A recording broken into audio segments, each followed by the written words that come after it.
Pemirsa, penjabat Bupati Aceh Besar Muhammad Iswanto diwakili Sekda Aceh Besar Sulaimi bertindak selaku pembina apel gabungan organisasi perangkat daerah dalam rangka memperingati Hari Santri Nasional. Apel dilaksanakan di halaman kantor Bupati Aceh Besar pada Senin 23 Oktober 2023. Lapor apel gabungan organisasi perangkat daerah Kabupaten Aceh Besar dalam memperingati Hari Santri Nasional. Sekdakap Aceh Besar Sulaimi memimpin apel gabungan memperingati Hari Santri Nasional. Dihadiri para staf ahli bupati, para asisten Sekdakap, kepala OPD, ASN, dan tenaga kontrak jajaran Pemkab Aceh Besar.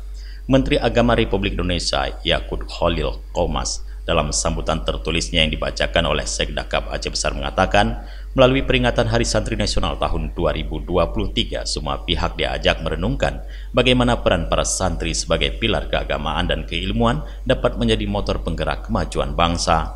Para santri tidak hanya berkewajiban memahami ajaran Islam dengan baik, tetapi juga bertanggung jawab untuk menjadikan nilai-nilai agama sebagai landasan dalam tindakan dan perilaku sikap sehari-hari.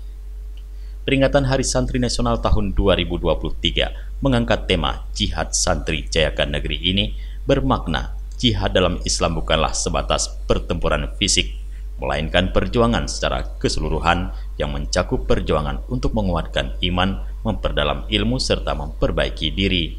Santri diharapkan menjadi contoh yang baik dalam masyarakat, menjunjung tinggi nilai-nilai kebaikan, toleransi, dan persaudaraan. Masyarakat juga harus mengingat betapa besarnya peran para santri dalam sejarah perjuangan bangsa Indonesia. Santri terlibat langsung dalam berbagai peristiwa penting yang membentuk kemerdekaan Republik Indonesia. Santri harus menjadi insan yang cerdas, peduli terhadap sesama, dan siap berkontribusi positif bagi masyarakat dan negara. Dari Aceh Besar, Tim Liputan Aceh TV melaporkan.